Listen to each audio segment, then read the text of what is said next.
তো আমি হিসাব করে দেখেছি, একটা মানুষ সারা বছরে কম করে হলেও 10,000 টাকা বলো ভাই বেফালতু কাজে খরচ করে।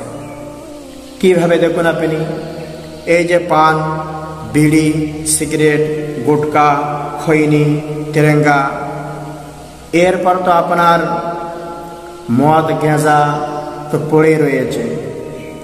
তো সারা বছরে বলো ভাই একটা মানুষ 10,000 টাকা বলো ভাই বেফালতু টাকা খরচা করে।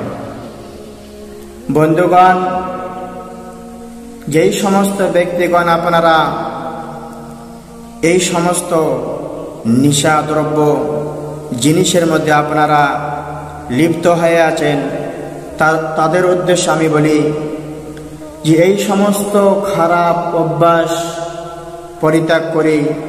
আর আমি বলি এই সমস্ত নেশাদ্রব্য জিনিস না করে এই সমস্ত পয়সা যদি আপনি আপনার সংসারের পিছনে লাগান, বা ছেলের জন্য লাগান, মেয়ের জন্য যদি ব্যয় করেন, কিংবা আপনি আপনার স্ত্রীর জন্য যদি ব্যয় করেন, তা আমার মন বলে বেশি ফায়দা হবে, বেশি ফায়দা হবে।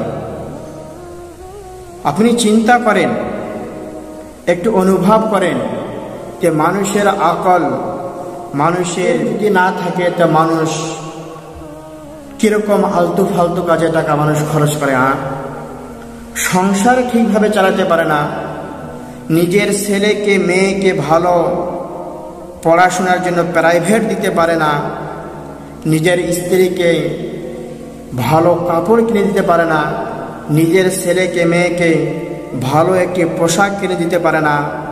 অথচ বড় ভাই একটা মানুষ সারা বছরে কম করে হলো কি ভাই আলতু ফালতু কাজে 10,000 টাকা ব্যয় করে।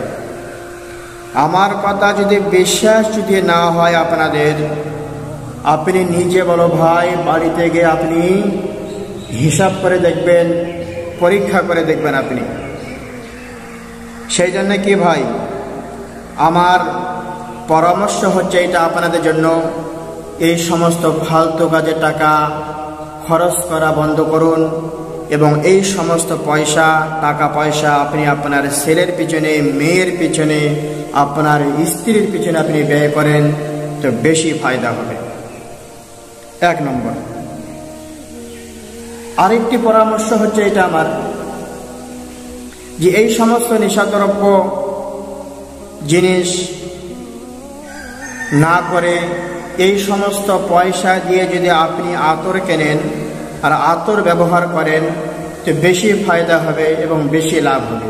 তার কারণ এই যে যারা বিড়ি যারা খায়, সিগারেট যারা খায়, যারা গুটকা, খৈনি, তেরেঙ্গা, গাঁজা, মদ যারা খায়, আমি সত্যি কথা বলছি, তাদের শরীর থেকে দুর্গন্ধ বের হয়, তাদের জামা কাপড় থেকে দুর্গন্ধ বের হয়, এমনকি তারা যেই ঘরে বসবাস করে সেই ঘর থেকে পর্যন্ত বলো ভাই এই দুর্গন্ধ বের হয়।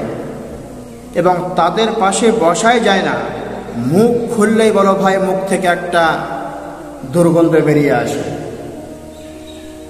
সেই জন্য কি ভাই, এই সমস্ত খারাপ নেশাদ্রব্যের মধ্যে যারা আমরা লিপ্ত হয়ে আছি, এই সমস্ত খারাপ গুণ, খারাপ নেশাদ্রব্যকে পরিত্যাগ করি।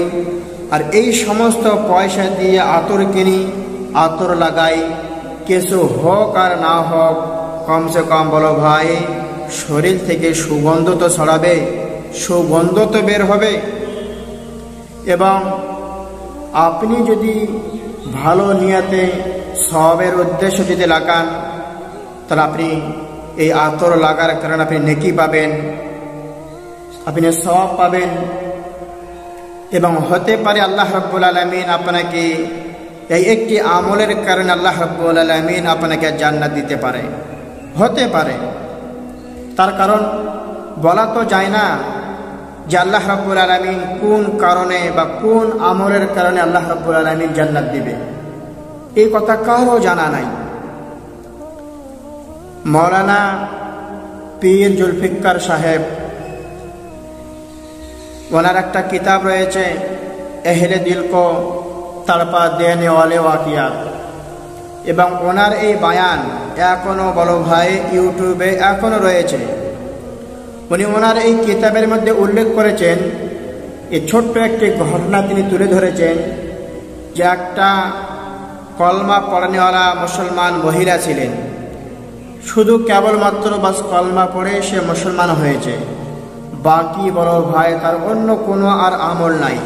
তার মধ্যে নামাজ নাই, রোজা নাই, হজ নাই, যাকাত নাই, এক কথায় তার মধ্যে কোনো ভালো আমল নাই। কিন্তু তার অভ্যাস ছিল এটা, যখনই আজান হতো তখনই তিনি মাথায় কাপড়া তুলে দিতেন। তো ওই মহিলা মারা যায় এবং এই আমলের কারণে আল্লাহ রাব্বুল আলামিন ওই মহিলাকে জান্নাত দিয়েছে। তো হতে পারে কি ভাই, আপনি আতর লাগাবেন, এই নিয়তে লাগাবেন যে আতর লাগা হচ্ছে সুন্নত, নবী করিম সাল্লাল্লাহু আলাইহি ওয়াসাল্লামের আমি একটা সুন্নতের উপরে আমি আমল করছি। তো একটি সুন্নতকে জিন্দা করা হবে, সুন্নতের উপরে আমল করা হবে এবং হতে পারে এই আমলের কারণে আল্লাহ রাব্বুল আলামিন জান্নাত দিতে পারে। তার কারণ আল্লাহ রাব্বুল আলামিন ছোট্ট ছোট আমলের কারণে, ছোট থেকে ছোট আমলের কারণে আল্লাহ রাব্বুল আলামিন বহু মানুষকে জান্নাত দিয়েছে। আবার ছোট থেকে ছোট গুনার কাজ করার কারণে আল্লাহ রাব্বুল আলামিন জাহান্নামে দিয়েছে। সেজন্য কি ভাই, এই কথা কারো জানা নাই যে আল্লাহ রাব্বুল আলামিন কোন আমলের কারণে জান্নাত দিবে।